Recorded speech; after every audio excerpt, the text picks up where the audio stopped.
Optics में एक छोटा सा पार्ट था विभेदन क्षमता। तो एक्चुअली ये जो विभेदन क्षमता वाला पार्ट है वो ज्योमेट्रिकल ऑप्टिक्स में बताया जाता है।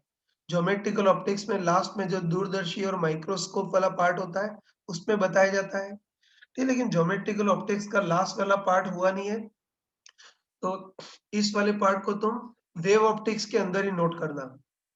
ये तुम्हारे वेव ऑप्टिक्स के जो क्लास नोट्स है उसी में इसको नोट करना। ठीक है, तो ये विभेदन क्षमता, विभेदन की सीमा, इन सबको एक बार स्टडी कर लेते हैं। ये चलो सबसे पहले देखते हैं कि विभेदन क्षमता क्या होती है।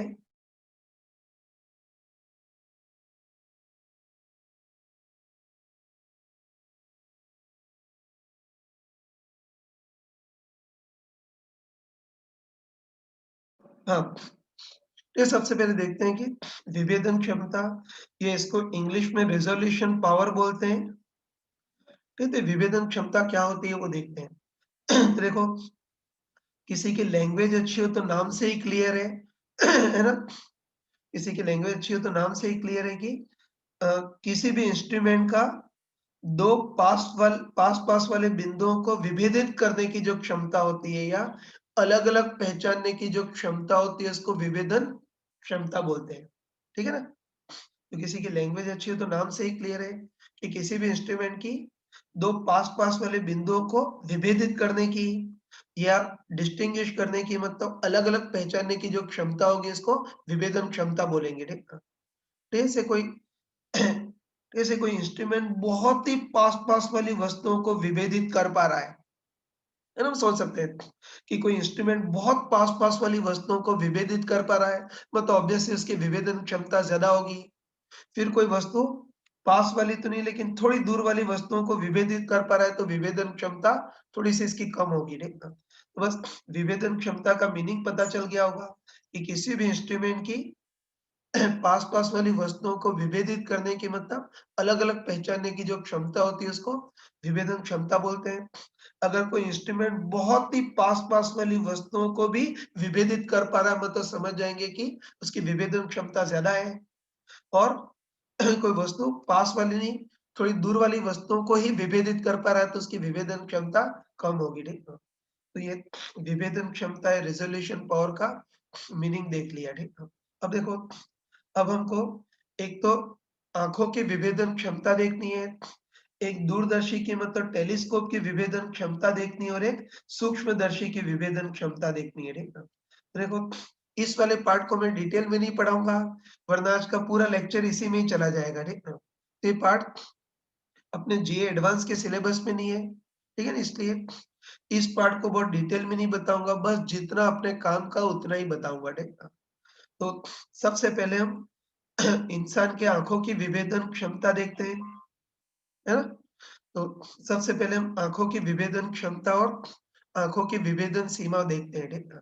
फिर चलो मान लेते हैं इंसान की आँखें हैं, है ना? मान लेते हैं कि इंसान की आँखें हैं, फिर आँखों में इंसान का लेंस होता है ना? और ध्यान रखना कि आँखें जितने पार्ट से, है ना? सॉरी, किरणें आँखों में जितने पार्ट से प्रवेश करती है उसको आँखों का द्वारक या आँखों की पुतली बोलते हैं, ध्यान रखना।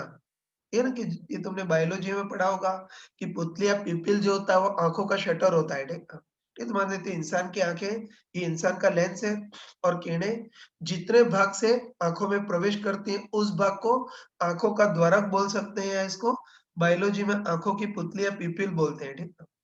तो चलो मान लेते हैं कि आँखों के शटर या आँखों की पुतली का व्यास d है। अब देखो, इधर मान लेते हैं कि कोई भी पास-पास वाले 2 बिंदु हैं, है ना? मान लेते हैं कि कोई पास-पास वाले 2 बिंदु हैं, जैसे मान लेते हैं कि बिंदु रेड कलर के हैं, तो उससे रेड कलर की किरणें निकलेंगी और बिंदु से जो प्रकाश की किरणें निकल रही है उसका तरंगदैर्घ्य लैम्ब्डा मान लेते हैं, ठीक है? सही है ना? और चलो इस बिंदुओं के बीच आपस में जो दूरी है उसको हम डेल्टा y मान लेते हैं और इन बिंदुओं की आँखों से जो दूरी है उसको x मान लेते हैं, ठीक है? ठीक है, तो देखो, इन दोनों बिंदुओं का आँखों पर आंतरिक कोण भी निकाल सकते हैं ना, है ना? तो बस हम बोल सकते हैं कि इन दोनों बिंदुओं का आँखों पर आंतरिक कोण कितना होगा? कोण बराबर चाप बटे त्रिज्या, है ना? ये बिंदुओं के बीच आपस में दूरी नॉर्मली बहुत कम होती है और इनकी आँखों से दूरी थोड़ी ज़्यादा होती है। इसलिए इन दोनों बिंदुओं का आंखों पर आंतरिक कोण हम क्या लिख सकते हैं? लगभग चाप बराबर बटे त्रिज्या। तो चाप का काम तो कौन करेगा? इन बिंदुओं के बीच आपस में दूरी डेल्टा वाई, अपन त्रिज्या का काम कौन करेगा? एक्स। ठीक है ना? तो बस आंखों के विभेदन की सीमा कितनी होगी वो देखना है।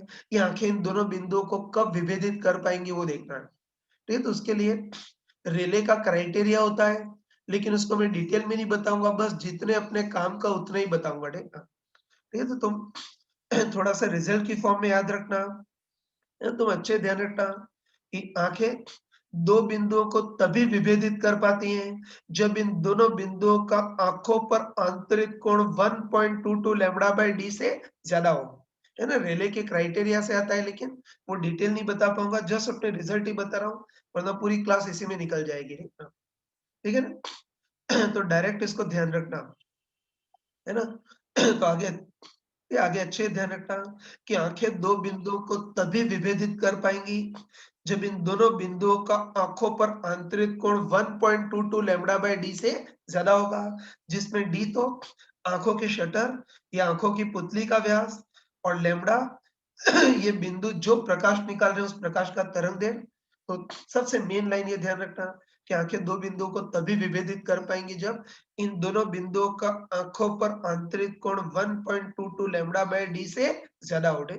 बस बताओ, इन दोनों बिंदुओं को आंखें दोनों बिंदुओं को विभेदित कर पाए, उसके लिए दोनों बिंदुओं का आंखों पर न्यूनतम कोण कितना होना चाहिए? 1.22 लैम्ब्डा बाय डी तो होना ही चाहिए। अगर आंतरिक कोण इससे भी कम हो गया तो फिर इनके डिफ्रैक्शन पैटर्न ओवरले पे अतिव्यापित हो जाएंगे, मतलब आंखें इसको विभेदित नहीं कर पाएंगी। बस बोल सकते हैं कि आंखें इन दोनों बिंदुओं को विभेदित कर पाए या अलग-अलग पहचान पाए, उसके लिए इन दोनों बिंदुओं का आंखों पर न्यूनतम आंतरिक कोण 1.22 लैम्ब्डा बाय डी होना चाहिए। और ध्यान रखना कि आंखें न्यूनतम जितने कोण वाले बिंदुओं को विभेदित कर पाती है उसको विभेदन की सीमा बोलते हैं। ठीक है?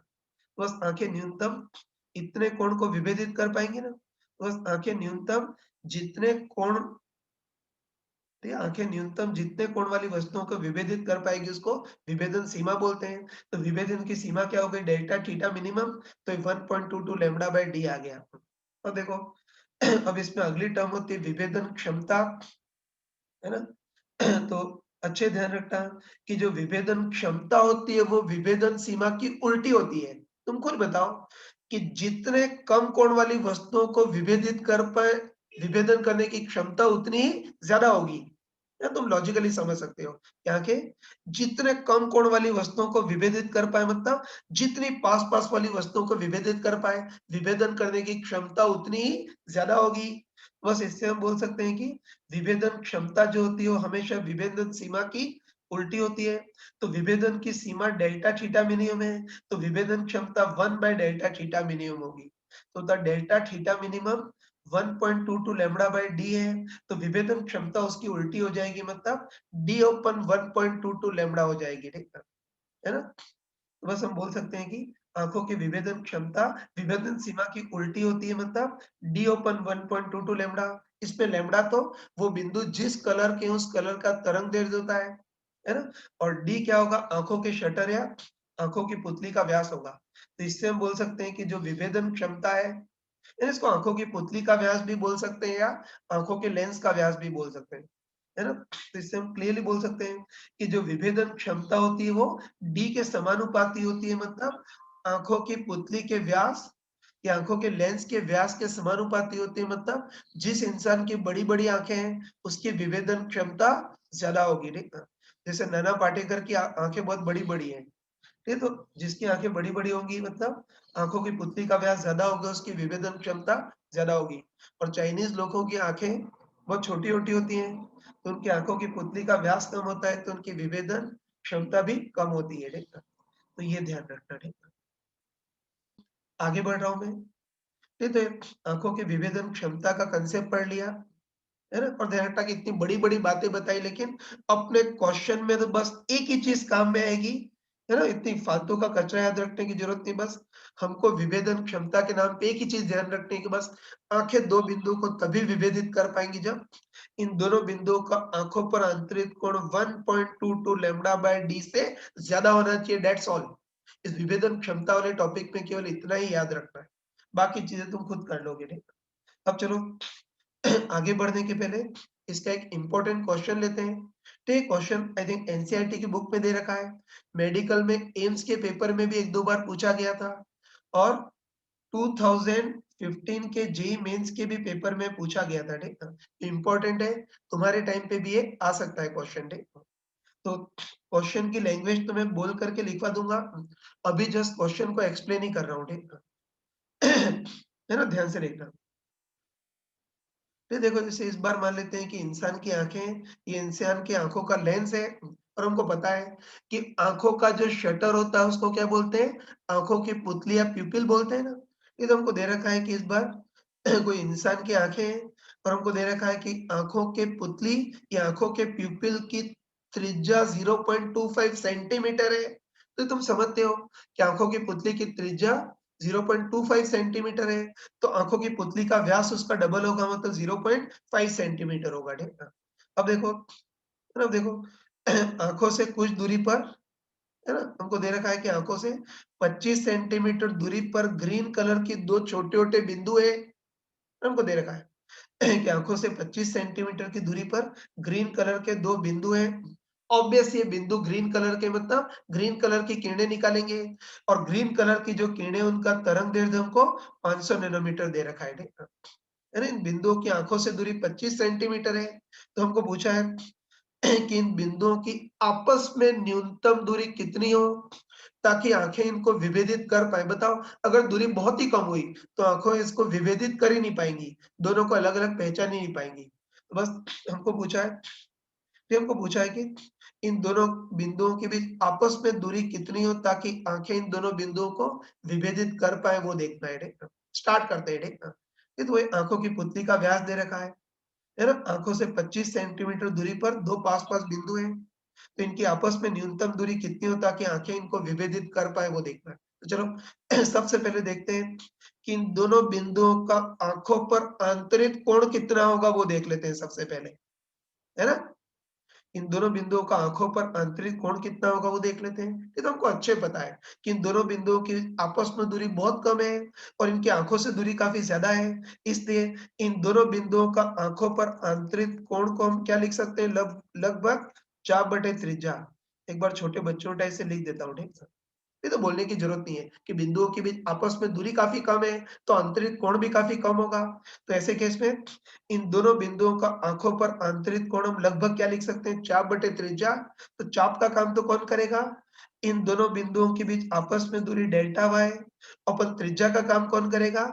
इन बिंदुओं की आँखों से दूरी x जिसका मान 25 सेंटीमीटर दे रखा है। तो बस दोनों बिंदुओं का आँखों पर आंतरिक कोण कितना होगा? लगभग चाप बटे त्रिज्या मतलब डेल्टा y अपन x होगा, ठीक है?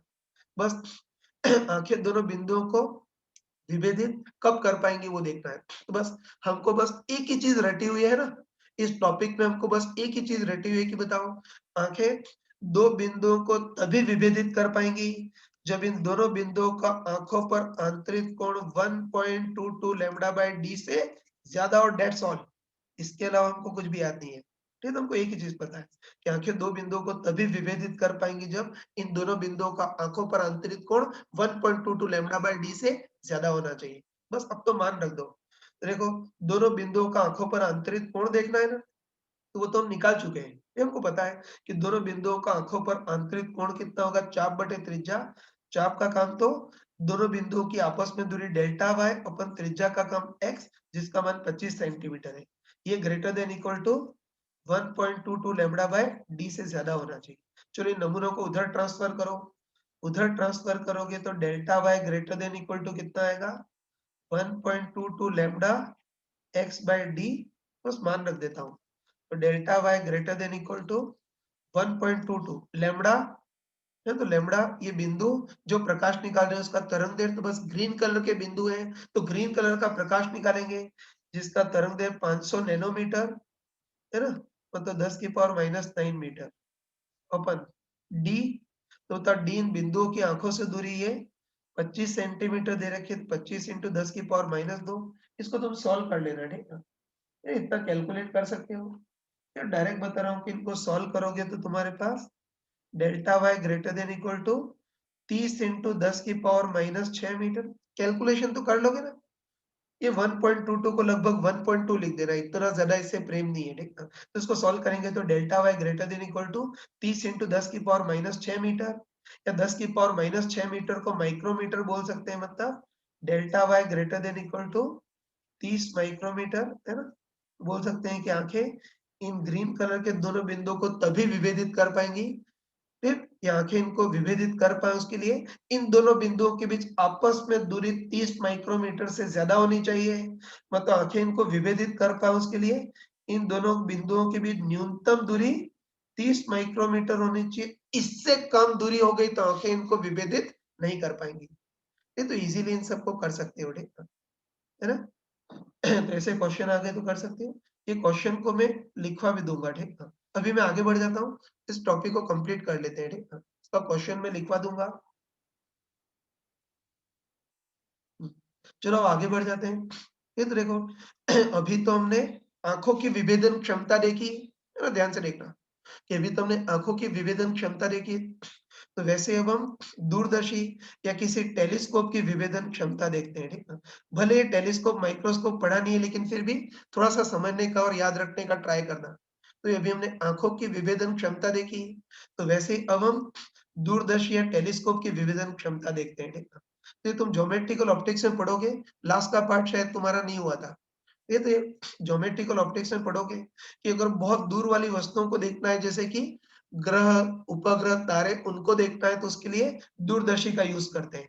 ये तुमने छोटी क्लासेस में या जनरल नॉलेज की फॉर्म में सुना होगा, ठीक है ना, कि अगर कभी भी बहुत दूर वाली वस्तुओं को देखना है, जैसे ग्रह, तारे, ऐसी बहुत दूर वाली वस्तुओं को देखना है तो हम दूरदर्शी या टेलीस्कोप का यूज करते हैं, ठीक है। ठीक है, तुम ज्योमेट्रिकल ऑप्टिक्स में पढ़ोगे कि जो टेलीस्कोप होता है उसमें एक के बाद एक दो लेंस का यूज होता है। ठीक है, ध्यान रखना कि टेलीस्कोप में जो पहला लेंस होता है उसको ऑब्जेक्टिव लेंस या अभिदृश्यक लेंस बोलते हैं। और चलो, इस ऑब्जेक्टिव लेंस या अभिदृश्यक लेंस के द्वारक का व्यास डी मान लेते हैं। लिख देता हूँ, ऑब्जेक्टिव लेंस के द्वारक का व्यास डी मान लेते हैं ना। तो टेलीस्कोप में दो लेंस होते हैं।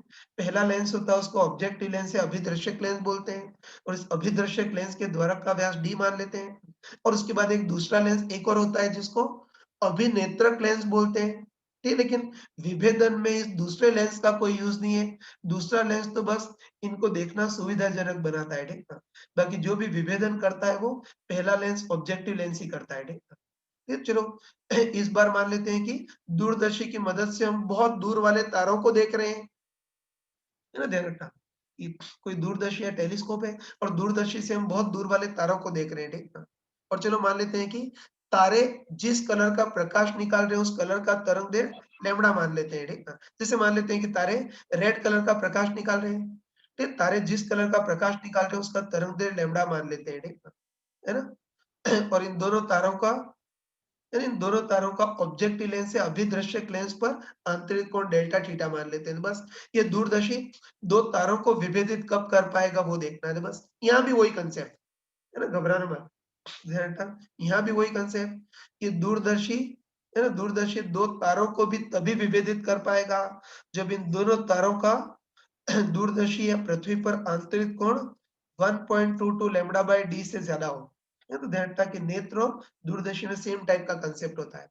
ये तो ध्यान रखना तुम कि दूरदर्शी भी, ध्यान रखना कि दूरदर्शी भी बहुत दूर वाली वस्तुओं को या बहुत दूर वाले तारों को तभी विभेदित कर पाएगा जब इन दोनों तारों का दूरदर्शी पर आंतरिक कोण 1.22 लैम्बडा बाय डी से ज्यादा हो, जहां डी तो उधर डी क्या था, आंखों के लेंस का व्यास, और वैसे यहाँ डी क्या होता है, पहले लेंस या ऑब्जेक्टिव लेंस के द्वारक का व्यास होता है, और लैम्बडा तारे जो प्रकाश निकाल रहे हैं उसका तरंगदैर्घ्य। तो बस यहाँ भी वही कंसेप्ट कि दूरदर्शी भी दो वस्तुओं को या दो तारों को तभी विभेदित कर पाएगा जब इन दोनों तारों का अ, इन दोनों तारों का अभिदर्शक लेंस पर आंतरिक कोण 1.22 लैम्बडा बाय डी से ज्यादा होना चाहिए। तो बस तुम बताओ कि दूरदर्शी दो तारों को विभेदित कर पाए उसके लिए इन दोनों तारों का न्यूनतम आंतरिक कोण कितना होना चाहिए? 1.22 लैम्ब्डा बाय डी तो होना ही चाहिए, है ना? और ध्यान रखना कि दूरदर्शी भी न्यूनतम जितने कोण को विभेदित कर पाता है उसको दूरदर्शी के विभेदन की सीमा बोलते हैं। ठीक, तो आंखों और दूरदर्शी में सेम कंसेप्ट होता है। दूरदर्शी भी न्यूनतम जितने कोण वाली वस्तुओं को विभेदित कर पाए उसको विभेदन की सीमा बोलते हैं। इंग्लिश में इसको लिमिट ऑफ रिज़ॉल्यूशन ये बोलते हैं, ठीक है? तो ये विभेदन की सीमा आ गई। अब देखो, अब हमको दूरदर्शन की विभेदन क्षमता देखनी है, ठीक है? दूरदर्शी की विभेदन क्षमता मतलब रिज़ॉल्यूशन पावर देखना है, तो बस यहाँ भी वही कि इस बार भी विभेदन की क्षमता विभेदन सीमा की उल्टी होगी।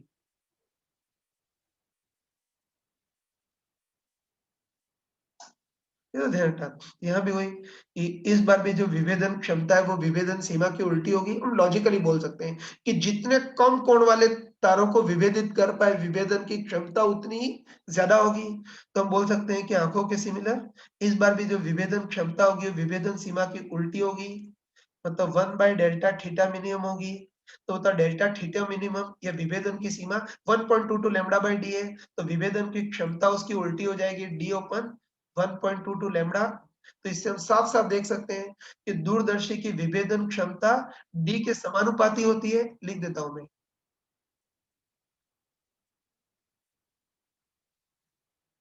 है ना? तो हम साफ-साफ देख सकते हैं कि दूरदर्शी की भी विभेदन क्षमता डी के समानुपाती होती है, मतलब अभिदृश्यक लेंस के द्वारक के व्यास के समानुपाती होती है।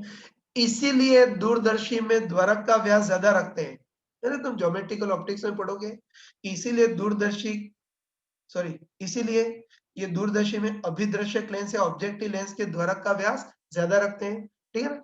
तो ध्यान रखना कि दूरदर्शी में अभिदृक लेंस के द्वारक का व्यास अगर ज्यादा रखें तो इसकी विभेदन क्षमता भी ज्यादा आएगी। इसीलिए ऑब्जेक्टिव लेंस या अभिदर्शक लेंस के द्वारक का व्यास ज्यादा रखते हैं, अभिदर्शक लेंस बड़े आकार का रखते हैं, है ना? दूरदर्शी की विभेदन क्षमता आ गई, ठीक। चलो, अब लास्ट सूक्ष्मदर्शी की विभेदन क्षमता देखते हैं, है ना?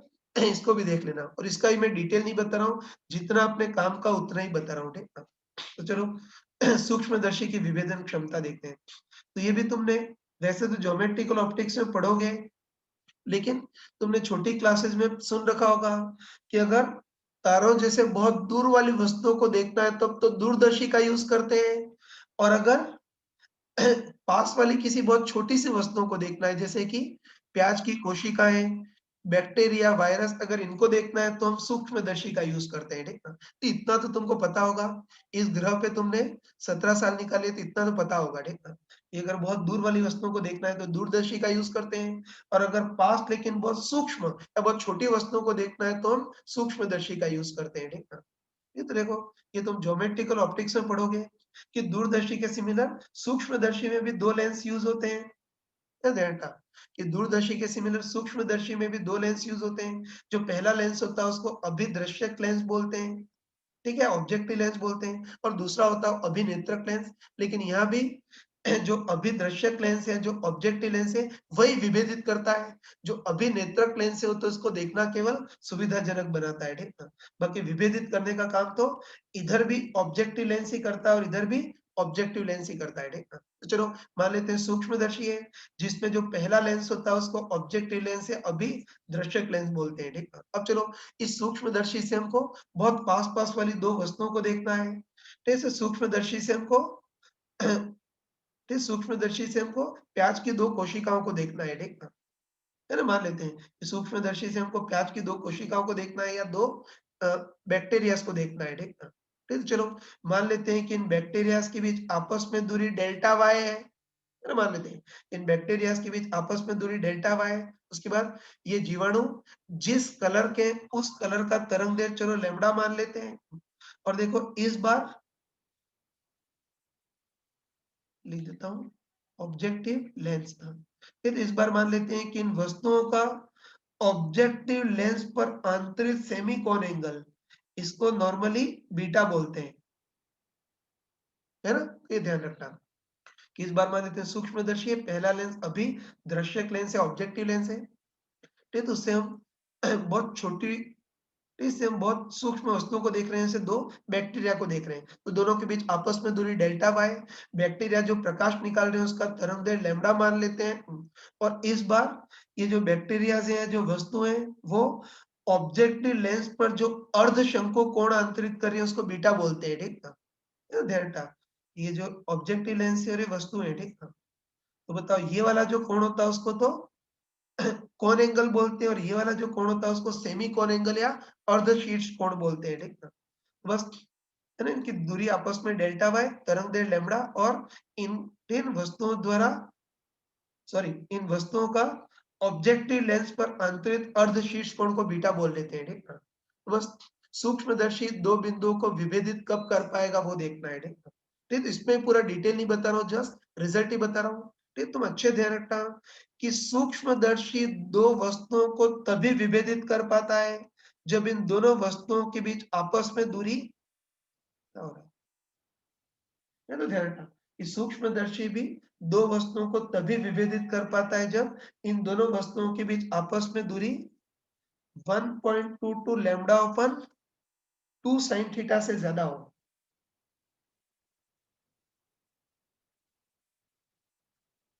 नहीं तो इसका पूरा डिटेल नहीं बताऊंगा, वरना बहुत टाइम वेस्ट हो जाएगा, ध्यान रखना। तो थोड़ा रिजल्ट की फॉर्म में याद रखना कि सूक्ष्मदर्शी 2 बिंदुओं को विभेदित तभी कर पाता है ना? 2 वायरस को विभेदित तभी कर पाता है जब इन दोनों बिंदुओं के बीच आपस में दूरी, यहाँ तो कोण लेते थे लेकिन सूक्ष्मदर्शी में आपस में दूरी लेते हैं। वह सूक्ष्मदर्शी 2 माइक्रोस्कोपिकल वस्तुओं को विभेदित तभी कर पाता है जब इन दोनों वस्तुओं के बीच आपस में दूरी 1.22 लैम्ब्डा अपन 2 sin बीटा से ज्यादा हो। इसमें लैम्ब्डा तो ये वस्तुएं जो प्रकाश निकाल रहे हैं उसका तरंगदैर्घ्य, और इसमें खतरनाक चीज है बीटा। तो बीटा क्या होगा? इन वस्तुओं का ऑब्जेक्टिव लेंस पर आंतरिक अर्धशंकु कोण या सेमीकोन एंगल, ठीक था? सही है ना? जैसे बताओ इन वस्तुओं की लेंस से दूरी को मैं क्या मान लो यार? x मान लेता हूं, और ऑब्जेक्टिव लेंस के द्वारा की त्रिज्या को मैं r मान लेता हूं। तो बताओ इन वस्तुओं द्वारा ऑब्जेक्टिव लेंस पर आंतरिक अर्धशीर्ष कोण बीटा हो तो tan बीटा इक्वल टू कितना होगा?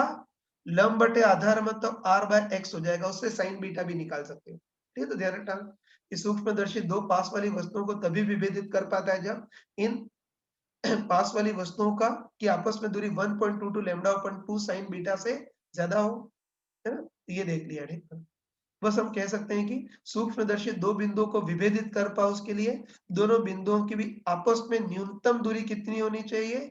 1.22 लैम्ब्डा अपन 2 sin बीटा, इतनी तो होनी चाहिए। अगर इससे भी कम हो गई तो बेचारा सूक्ष्मदर्शी भी इनको विभेदित नहीं कर पाएगा। और ध्यान रखना तुम कि सूक्ष्मदर्शी ध्यान रखना कि सूक्ष्मदर्शी जितनी न्यूनतम दूरी वाली वस्तुओं को विभेदित कर पाए उसको विभेदन की सीमा बोलते हैं। तो याद रखना कि आंखों और ध्यान रखना कि आंखों और टेलीस्कोप में तो न्यूनतम कोण जो होता है उसको विभेदन की सीमा बोलते हैं, लेकिन सूक्ष्मदर्शी में जितनी न्यूनतम दूरी को विभेदित कर पाए उसको विभेदन की सीमा बोलते हैं। तो इनकी मर्जी इन्होंने डिफाइन ऐसे कर रखा है। तो ध्यान रखना कि सूक्ष्म है ना, आंखें और टेलीस्कोप तो जितने न्यूनतम कोण को विभेदित कर पाए उसको विभेदन की सीमा बोलते थे, लेकिन सूक्ष्मदर्शी न्यूनतम जितनी दूरी को विभेदित कर पाए उसको विभेदन की सीमा बोलते हैं। ये तो लिख सकते हैं कि सूक्ष्मदर्शी न्यूनतम जितनी दूरी वाली वस्तुओं को विभेदित कर पाए उसको विभेदन की सीमा बोलते हैं। बस सूक्ष्मदर्शी की विभेदन सीमा 1.22 लैम्ब्डा अपन 2 sin बीटा ये हो गई, ठीक है। अब विभेदन क्षमता देखनी है। सूक्ष्मदर्शी की विभेदन क्षमता देखनी है तो मैंने बताया था कि हर बार विभेदन क्षमता विभेदन सीमा की उल्टी होती है। तो बता विभेदन की सीमा है ना, सूक्ष्मदर्शी की विभेदन सीमा डेल्टा वाई मिनिमम है, तो विभेदन क्षमता होगी वो विभेदन सीमा की उल्टी होगी, मतलब 1 डेल्टा वाई मिनिमम होगी। तो उस विभेदन की सीमा या डेल्टा वाई मिनिमम इतना है तो विभेदन क्षमता उसकी उल्टी हो जाएगी, मतलब 2 sin बीटा अपन 1.22 लैम्ब्डा। ये तो सूक्ष्मदर्शी की विभेदन क्षमता 2 sin बीटा अपन 1.22 लैम्ब्डा आ गई, ठीक है ना? अब देखो सूक्ष्मदर्शी की विभेदन क्षमता ये आ गई। अब हमको विभेदन क्षमता बढ़ानी है, ये तो ध्यान रखना। ये सूक्ष्मदर्शी की विभेदन सीमा और विभेदन क्षमता हमने निकाली, ठीक है। अब चलो, अब सूक्ष्मदर्शी की विभेदन क्षमता हमको बढ़ानी है, तो तुम बताओ कि सूक्ष्मदर्शी की विभेदन क्षमता बढ़ाने के लिए हम इसके द्वारक का व्यास ज़्यादा रख सकते हैं, लेकिन उससे कोई फ़र्क नहीं पड़ेगा। बताओ विभेदन क्षमता साइन बीटा पे निर्भर करती है और साइन बीटा का मान 1 से ज़्यादा तो हो ही नहीं सकता है। इससे बीटा को चेंज करने से कोई ख़ास फ़र्क नहीं पड़ने वाला है। ठीक है, तो ध्यान रखना तुम। ये ध्यान रखना कि सूक्ष्मदर्शी की अगर विभेदन क्षमता बढ़ानी हो, तो उसके लिए हम क्या करते हैं कि जो भी बैक्टीरिया है, जो भी प्याज की कोशिका है जिनको देखना है उसको हम किसी द्रव में डुबो देते हैं या पानी में डुबो देते हैं। ये तुमने 10th क्लास में एक्सपेरिमेंट भी किया होगा कि प्याज की कोशिकाओं को देखना हो तो उसको पानी में डुबो देते हैं। तो याद रखना कि सूक्ष्मदर्शी की अगर विभेदन क्षमता बढ़ानी है, तो उसके लिए हम क्या करते हैं कि जो सूक्ष्म वस्तु है उसको किसी पारदर्शक द्रव में डुबो देते हैं, जैसे पानी में डुबो देते हैं। और चलो इन यानी माइक्रोस्कोपिकल वस्तुओं को है ना विभेदन क्षमता बढ़ाने के लिए इन माइक्रोस्कोपिकल वस्तुओं को किसी पारदर्शक द्रव में से पानी में डुबो देते हैं, जिसका अपवर्तनांक म्यू मान लेते हैं, ठीक है। और तुम डायरेक्ट ध्यान रखना कि अगर इन माइक्रोस्कोपिकल वस्तुओं को पानी में डुबो दें, तो अब है ना, अगर इन माइक्रोस्कोपिकल वस्तुओं को पानी में डुबो दें, तो अब विभेदन की सीमा 1.22 lambda upon 2 mu sign beta होगी, ठीक है। ये क्यों होती है उसको मैं एक्सप्लेन नहीं कर पाऊंगा, क्योंकि अभी टाइम नहीं है और कोई खास इंपॉर्टेंट भी नहीं है, ठीक है। तो ध्यान रखना कि विभेदन क्षमता बढ़ानी है तो उसके लिए जिन माइक्रोस्कोपिकल वस्तुओं को देख रहे हैं, मतलब जिन कोशिकाओं को, जिन वायरस को देख रहे हैं, उसको पानी में डुबो देते हैं। और ध्यान रखना कि पानी में डुबो देंगे तो अब इनकी विभेदन सीमा 1.22 लैम्डा अपन 2 साइन बीटा की जगह 2 म्यू साइन बीटा हो जाती है, जहां म्यू इन वस्तुओं को जिस द्रव में डुबाया है उसका अपवर्तनांक होगा। तो बस अब विभेदन क्षमता या रेजोल्यूशन पावर देखनी है, तो वो विभेदन सीमा की उल्टी हो जाएगी। मतलब कितनी हो जाएगी, 2 mu sign beta upon 1.22 lambda इतनी हो जाएगी। तो ध्यान रखना कि विभेदन क्षमता बढ़ाने के लिए उन माइक्रोस्कोपिकल वस्तुओं को पानी में डुबो देते हैं। पानी में डुबो दोगे तो विभेदन सीमा तो म्यू गुना कम हो जाएगी, लेकिन विभेदन क्षमता म्यू गुना बढ़ जाएगी। जैसे पानी का अपवर्तनांक 4/3 है, तो विभेदन क्षमता भी म्यू गुना हो जाएगी, मतलब 4/3 गुना हो जाएगी, ठीक। तो ये माइक्रोस्कोप का भी पूरा बता दिया, ठीक है। बहुत ज्यादा डिटेल में इसको देखने की जरूरत नहीं है, क्योंकि बहुत ज्यादा इंपॉर्टेंट भी नहीं है, ठीक है। तो ये मैंने सारा पार्ट बता दिया, अब इसको नोट कर लेना, है ना। यहाँ से नोट करना, मैं 2-2 मिनट का टाइम दूंगा, फटाफट नोट करना। ठीक, पहले इसको लिख दो। मैं चैट बॉक्स ऑन कर रहा हूँ, कोई कंफ्यूजन हो तो फटाफट चैट बॉक्स में लिख दो।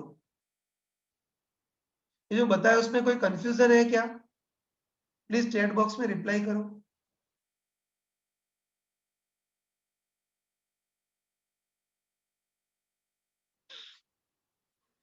हेलो, चलो नोट कर लो फटाफट।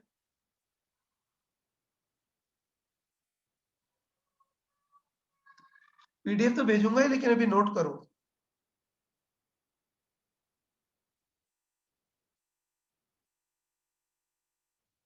ये हो गया, मैं आगे बढ़ रहा हूँ, जल्दी करो इसको।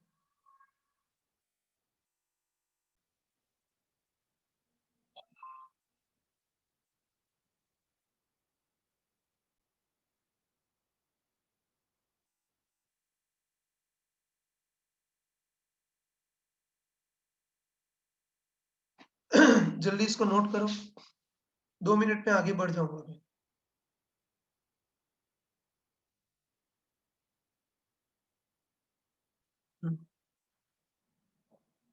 फिर इसमें क्वेश्चन लिख देना, मैं बोल रहा हूँ।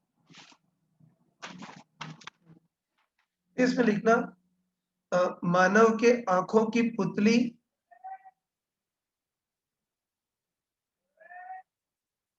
इसमें लिख देना, मैं बोल रहा हूँ। मानव के आंखों की पुतली या ब्रैकेट में प्यूपिल की त्रिज्या, है ना, लिख देना, बोला मानव के आंखों की पुतली या पुतली के ब्रैकेट में प्यूपिल लिख देना। ये तो मानव के आंखों की पुतली या ब्रैकेट में प्यूपिल की त्रिज्या 0.25 सेंटीमीटर है। देखा ना, मानव की आंखों की पुतली या ब्रैकेट में प्यूपिल की त्रिज्या 0.25 सेंटीमीटर है। देखा ना, मानव की आंखों की पुतली या ब्रैकेट में प्यूपिल की त्रिज्या 0.25 सेंटीमीटर है। फिर आगे लिखना ग्रीन कलर के दो बिंदुओं की, ग्रीन कलर के लिखना ग्रीन कलर के दो बिंदुओं की आंखों से दूरी 25 सेंटीमीटर है। ठीक है, ग्रीन कलर के दो बिंदुओं की आंखों से दूरी 25 सेंटीमीटर है। ग्रीन कलर के दो बिंदुओं की आंखों से दूरी 25 सेंटीमीटर है तथा ग्रीन कलर का तरंग दैर्घ्य 500 नैनोमीटर है। ठीक है, ग्रीन कलर के दो बिंदुओं की आंखों से दूरी 25 सेंटीमीटर है तथा ग्रीन कलर का तरंग दैर्घ्य 500 नैनोमीटर है।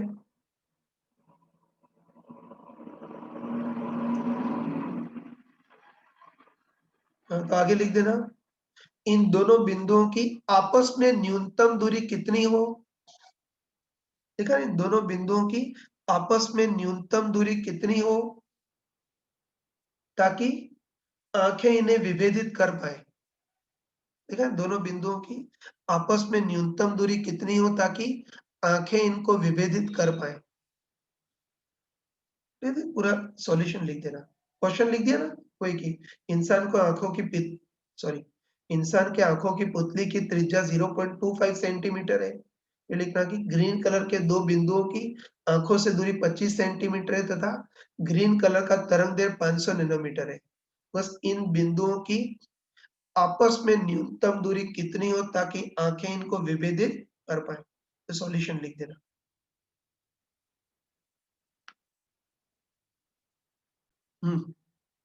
ये तो अगला पेज निकालो, इसमें थोड़ा लिख देना, मैं बोल रहा हूँ इसमें लिख देना।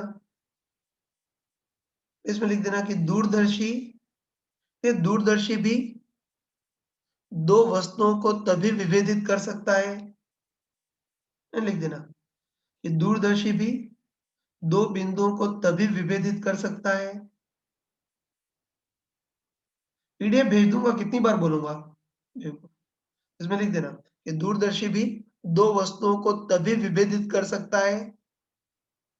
ठीक है, दूरदर्शी भी दो वस्तुओं को तभी विभेदित कर सकता है जब इन दोनों वस्तुओं का ये दूरदर्शी भी दो वस्तुओं को तभी विभेदित कर सकता है जब इन दोनों वस्तुओं का दूरदर्शी पर आंतरिक कोण।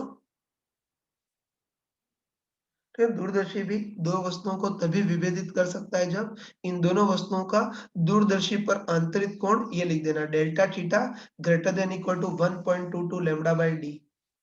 आगे पूरा छाप देना।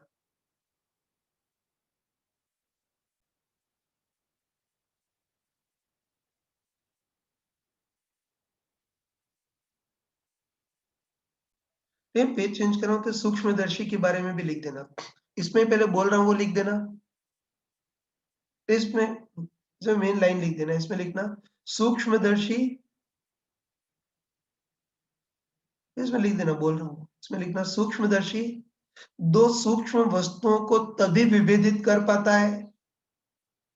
देखा, सूक्ष्मदर्शी दो सूक्ष्म वस्तुओं को तभी विभेदित कर पाता है जब इन दोनों वस्तुओं का सूक्ष्म सॉरी ये सूक्ष्मदर्शी दो सूक्ष्म वस्तुओं को तभी विभेदित कर पाता है जब इन दोनों वस्तुओं के बीच आपस में दूरी 1.22 लैम्डा अपन 2 साइन बीटा से ज्यादा हो। लिखा ना, लिख देना सूक्ष्मदर्शी दो सूक्ष्म वस्तुओं को तभी विभेदित कर पाता है जब इन सूक्ष्म वस्तुओं के बीच आपस में दूरी 1.22 लैम्डा अपन 2 साइन बीटा से ज्यादा हो। सूक्ष्मदर्शी दो सूक्ष्म वस्तुओं को तभी विभेदित कर पाता है जब इन सूक्ष्म वस्तुओं की इन सूक्ष्म वस्तुओं के बीच आपस में दूरी 1.22 लैम्डा अपन 2 साइन बीटा से ज्यादा हो, जहां बीटा जहां बीटा जहां बीटा इन वस्तुओं द्वारा ऑब्जेक्टिव लेंस पर आंतरिक अर्ध शंकु कोण है। देखा, जहां बीटा इन वस्तुओं द्वारा अभिदृश्यक लेंस पर आंतरिक अर्ध शंकु कोण है। देखा, जहां बीटा इन वस्तुओं द्वारा अभिदृश्यक लेंस पर आंतरिक अर्ध शंकु कोण है। ठीक है ना, ये जो कोण होता है उसको तो पूर्ण शंकु कोण बोलते हैं, और ये होता है उसको अर्धशंकु कोण या सेमी कोन एंगल बोलते हैं। देखा तो जहाँ बीटा वस्तुओं द्वारा अभिदर्शक लेंस पर आंतरित अर्धशंकु कोण है। तो कोई पूछे अर्धशंकु कोण कैसे निकालोगे, तो निकाल सकते हैं। जैसे अभिदर्शक लेंस के द्वारक का व्यास r मान लेते हैं और इन सूक्ष्म वस्तुओं की अभिदर्शक लेंस से दूरी x मान लो, तो बता अर्धशंकु कोण बीटा हो तो tan बीटा लंब बटे आधार मतलब r by x। tan beta आ गया तो उससे sin बीटा भी निकाल सकते हैं, ठीक है। और थोड़ा ध्यान रखना कि नॉर्मली जो है ना, ध्यान रखना कि जो प्रैक्टिकल केसेस होते हैं उसमें ये जो बीटा होता है वो भी बहुत स्मॉल होता है। और तुम खुद बताओ कि अगर बीटा बहुत स्मॉल हो तो tan बीटा को लगभग क्या लिख सकते हैं, sin बीटा भी लिख सकते हैं, है ना। नॉर्मली बीटा बहुत स्मॉल होता है तो उस केस में tan बीटा को लगभग sin बीटा भी लिख सकते हैं। इस टाइप से बीटा निकाला जाता है। चलो आगे पूरा नोट कर लेना।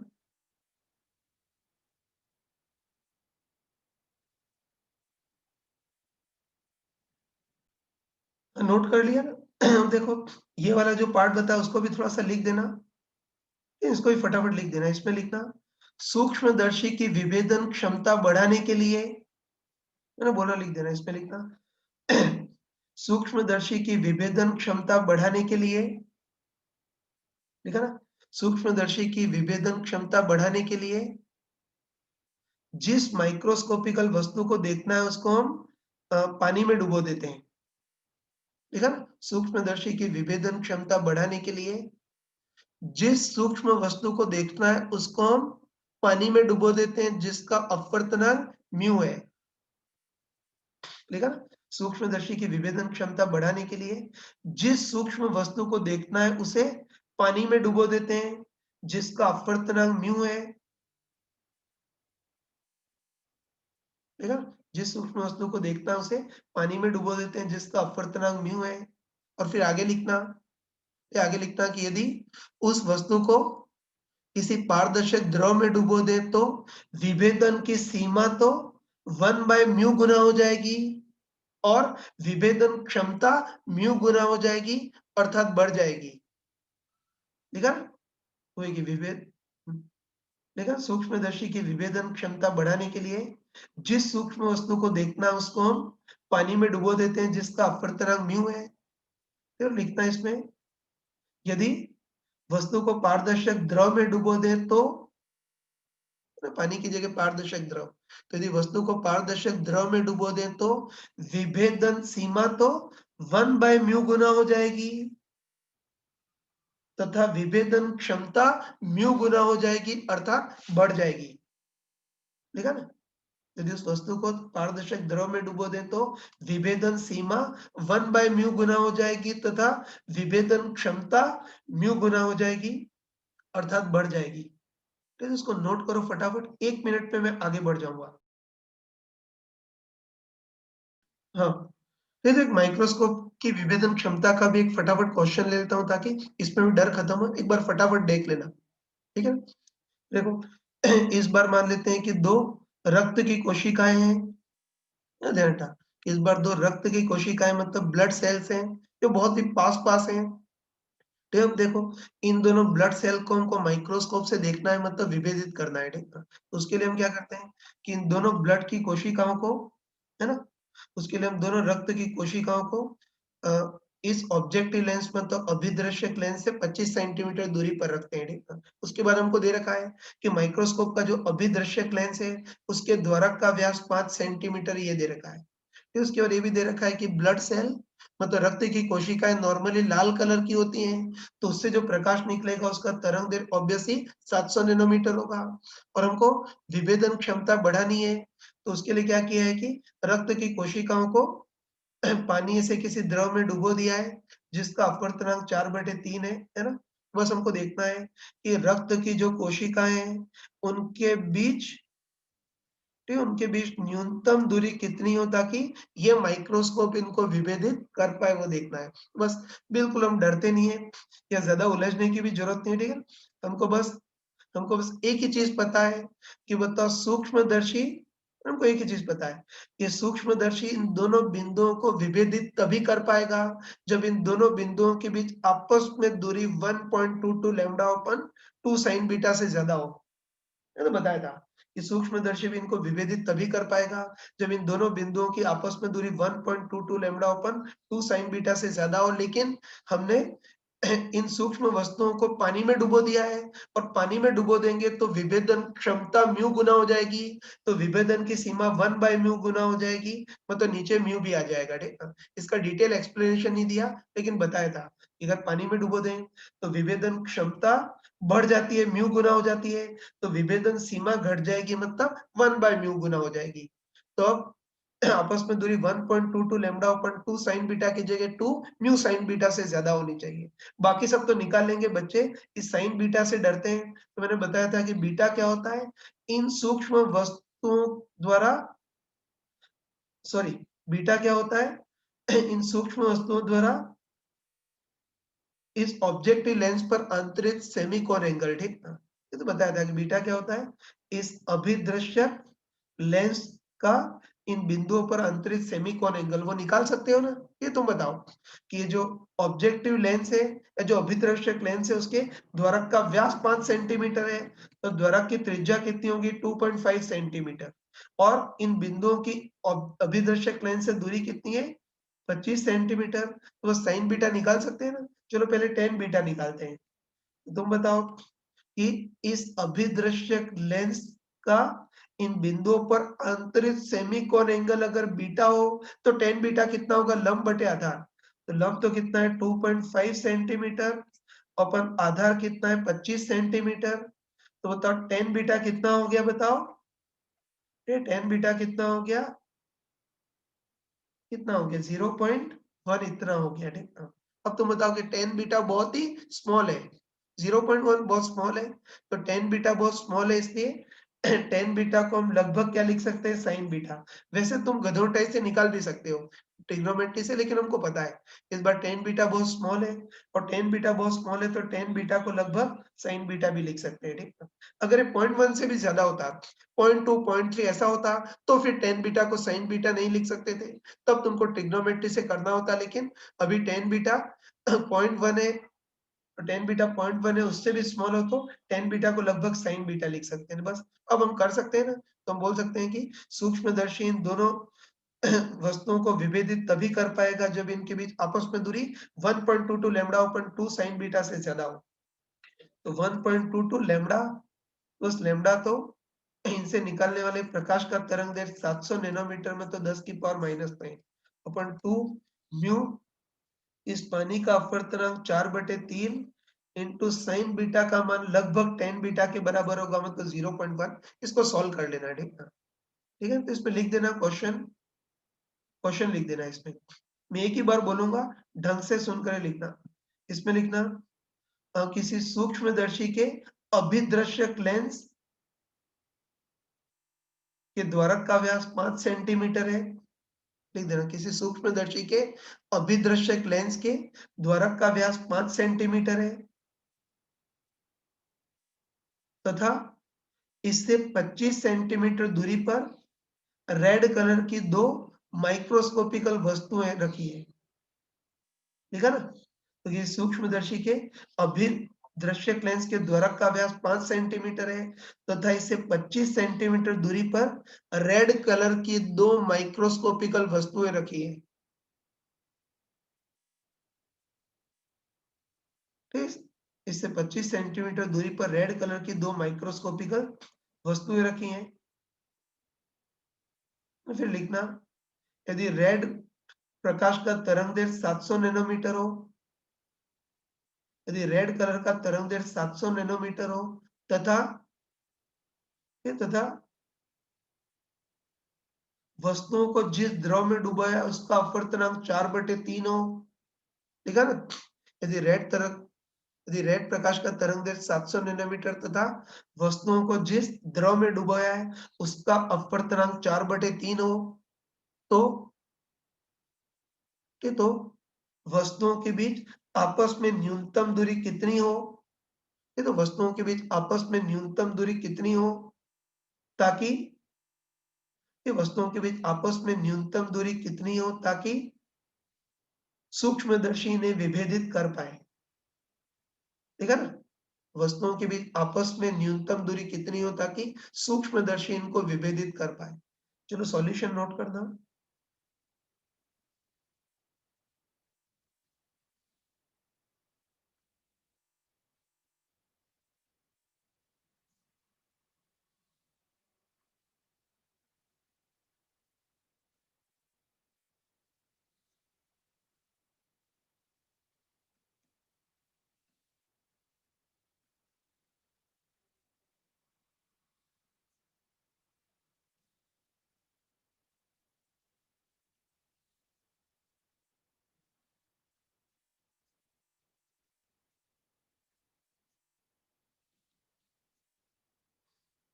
नोट कर लेना इसको। चलिए, फिर 2 मिनट में हटा दूँगा, फटाफट करो। हाँ, सॉरी। ये तो वे ऑप्टिक्स का विभेदन क्षमता, विभेदन की सीमा, वो वाला पार्ट भी करा दिया। अब कहीं से भी इसके क्वेश्चन आ गए तो तुम इज़िली इसको कर सकते हो, ठीक है? चलो अब देखो, अब न्यूक्लियर फिजिक्स की शीट डिस्कस करनी है, लेकिन शीट डिस्कस करने के पहले एक बहुत ही कॉमन टाइप का क्वेश्चन ले रहा हूँ। ये जेईई 2018 में आया था। फिर एक्सरसाइज 3 के न्यूक्लियर फिजिक्स है।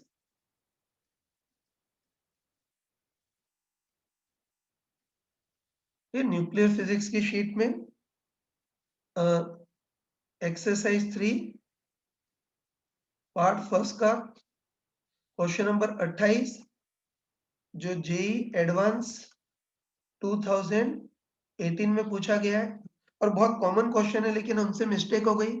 इसमें क्वेश्चन में लिखने में थोड़ी मिस प्रिंटिंग हो गई है, ठीक है? तो इसलिए इसको एक बार बता देता हूँ। ये ध्यान रखना कि इस टाइप के चिल्लर क्वेश्चन हमारे तो 9-10 में पूछे आते थे, ठीक है? ये तुम्हारे जे एडवांस में पूछा गया है, ठीक है? देख लो। पहले क्वेश्चन बता देता हूँ मैं।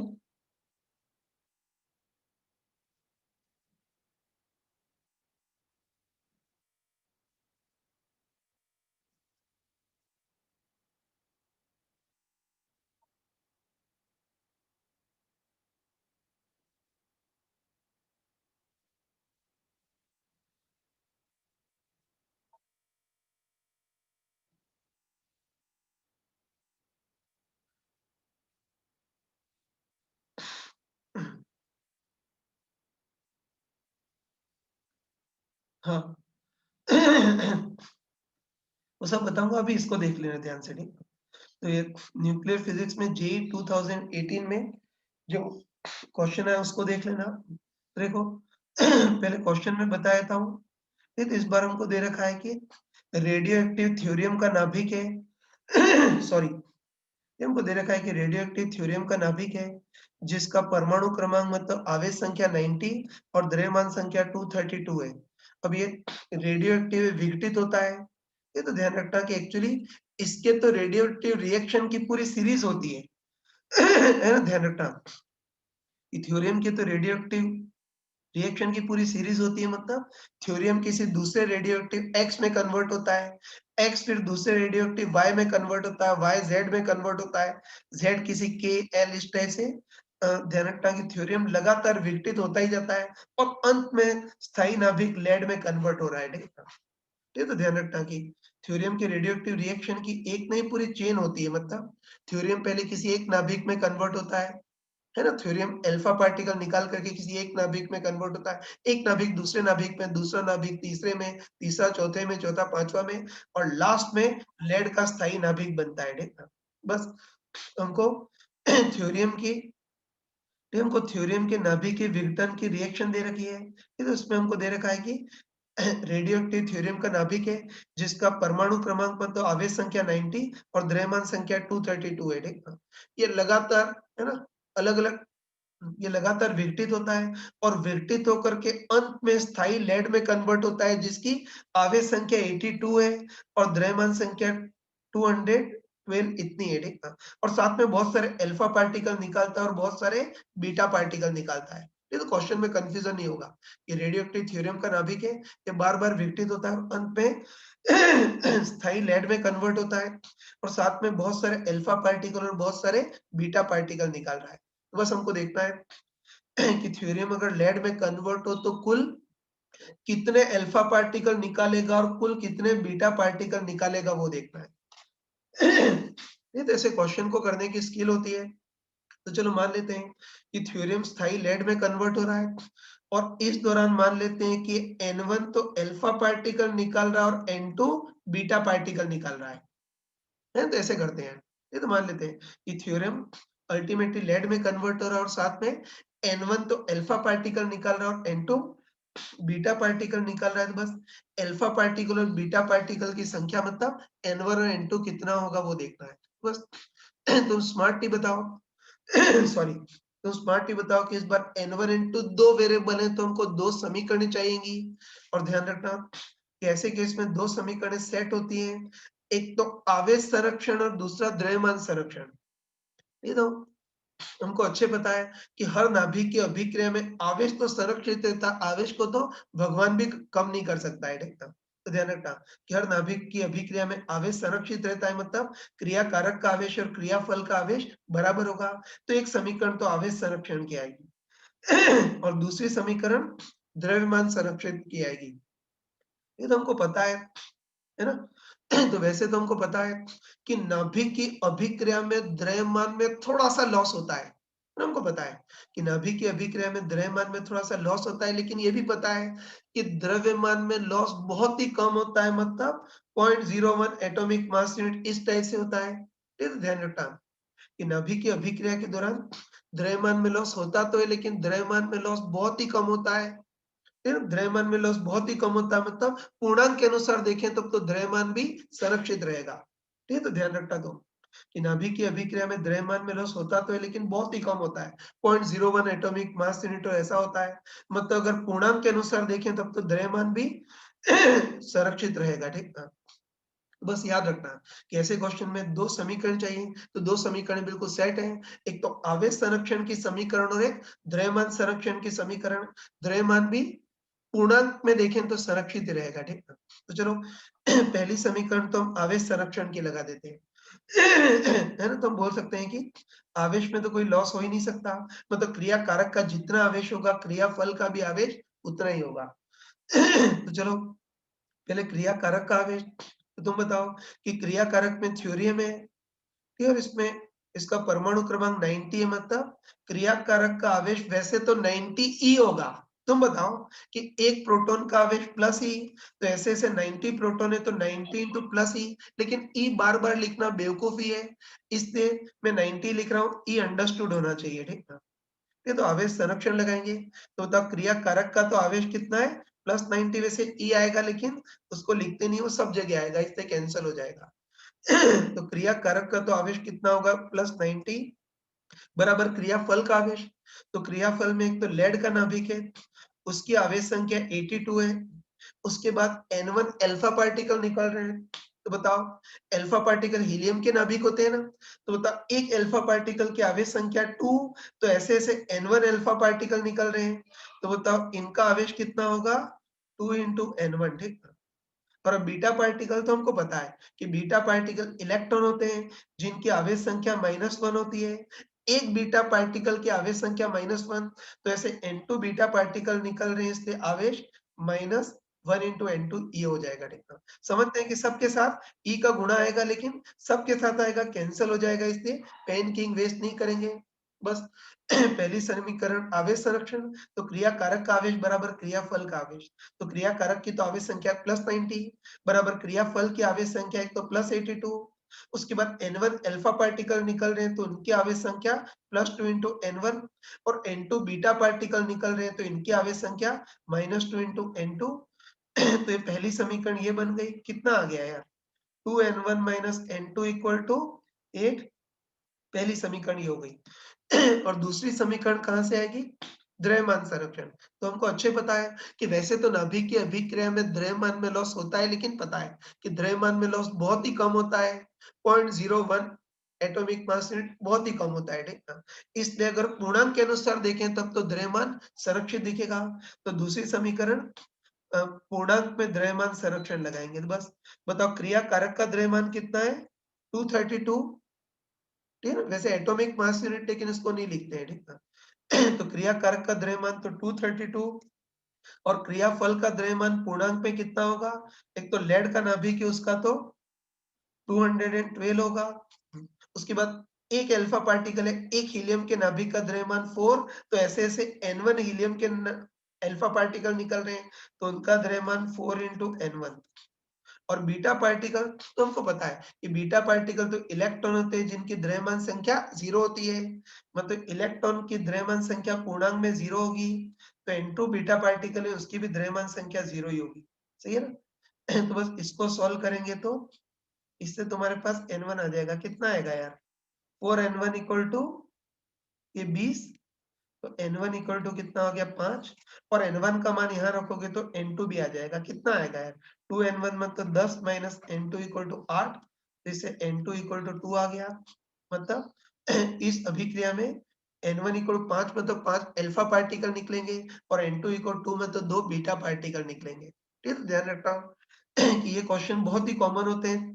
ये अपने एग्जाम में पूछे जाते हैं तो याद रखना कि कभी भी ऐसे क्वेश्चन हो तो मान लेंगे कि N1 अल्फा पार्टिकल और N2 बीटा पार्टिकल निकल रहे हैं। तो बस N1 इंटू 2 वेरिएबल है, 2 समीकरण चाहिए, 2 समीकरण सेट होनी चाहिए।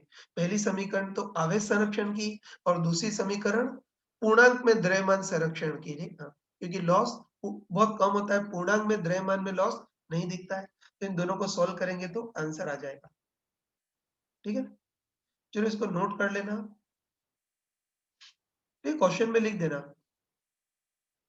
क्वेश्चन में बोल रहा हूँ लिख देना, इस पे लिखना कि यदि रेडियोएक्टिव थ्योरियम नाभिक अंत में स्थायी लेड नाभिक में कन्वर्ट हो तो इस प्रक्रिया में क्वेश्चन में लिख देना, यदि रेडियोएक्टिव थ्योरियम का नाभिक अंत में स्थायी लेड के नाभिक में परिवर्तित हो तो इस प्रक्रिया में कुल कितने अल्फा पार्टिकल और कुल कितने बीटा पार्टिकल निकलेंगे।